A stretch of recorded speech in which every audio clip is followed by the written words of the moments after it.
थामथि रुंसारि गपाल चन्द्र बसुमतारीनि गोसोखां जोलुर बादायलायनाया मैयानिफ्राय जागायबाय।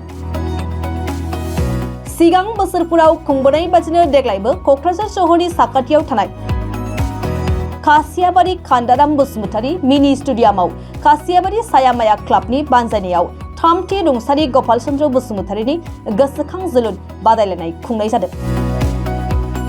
बे गोसोखां जोलुर बादायलायनाया मैया 5 जानुवारिनिफ्राय जागायनानै फैगौ 2 जानुवारिसिम खुंजागोन। बे जोलुर बादायलायनायनि गिबि बादायलायनाया मैया गावबुरा एसोसिएशन आरो EHUSC क्लाबनि गेजेराव जादों। गिबि बादायलायनायखौ KDSA नि एडभाइजर मागुराम बाग्लारिया बेखेवनानै होयो आरो रुंसारि गपाल चन्द्र बसुमतारीनि मुसुखायाव बिबार बावजेनो रुंसारि गपाल चन्द्र बसुमतारीनि बिसि मुस्रिमा जयन्ती बसुमतारीया।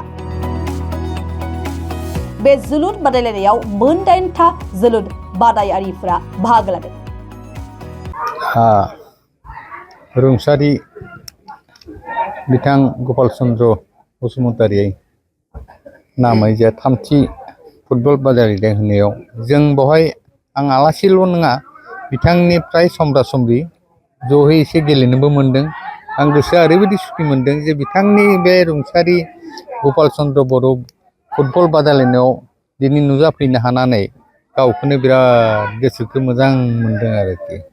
लोगोसे बे दिनैल' नङा जे जायगा जायगा गामिफोराव जेरैबायदि जेसेबां स्पर्ट्स लाभार स्पर्ट्स अर्गेनाइजार बा गेलेगिरिफोर रुंसारि जालांबाय बिथांमोननि नामै जुदि फुटबल बादायलायनाय होयोब्ला गामिल' नङा क'क्राझार टाउनल' नङा हल आसाम एज ए हल बयबो मोनसे ओरैबायदि मोनसे सम जाफैगोन जे जेरावबो जिखुनु गामियावनो फुटबल बादायलायग्रा गोदान मुगानि जोलै ओंखारगोन होनना आं सानो आरोखि। बेबायदिनो जुदि होबाय थायोबा दिनै खासिबारियाव गाबोन बनरगांआव समफोर हयथ' जिखुनु गामियावनो जेरैखि जाया मानो बिदि होयोबा बिराद मोजां मोनगोन आरोखि। दा जोङो बिसेसकरि क'क्राझाराव दिननिफ्राय फ्राय 20 बोसोरनि आवगायाव जों क'क्राझारखौ आं जायगा बिसेसे एसे बुंनो सुबिदा मोननायाव बुङोमोन क'क्राझार मोनसे आसामनि तीर्थभूमि स्पेसियेलि इन फुटबल। आं बेखौ दाबो बुङो भबिष्यतआवबो बुंगासिनो दं बुंगोन आरो आवगायावबो बुंबोगासिनो दं।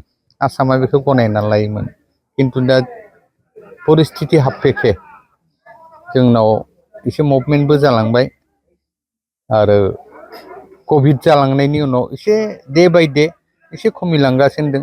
थेवब्लाबो दा जेरैबायदि जाखांबोदों बेबायदिया जों बिइं ए स्पर्ट्स अर्गेनाइजार जों नुनो मोनदों जे इयुनाव फैगौ जे नब प्रजन्म बिथांमोना निस्सय आवगायनि जायगाखौ लानो हागोन होनना गोसोजों गोसो बिथांमोनखौ बयखौबो गेलेनो बाहागो लानानै जाहाथे बेबायदि गेलेनाय रुंसारि जानायफोरनि स्पर्ट्समेन स्पर्ट्स क्लाबार स्पर्ट्स अर्गेनाइजारफोरनि जाहाथे खेला होयो बेखौनो आं गोसो गोरबोनिफ्राय क'क्राझार रायजो राजाफोरखौ आं खावलायगोन।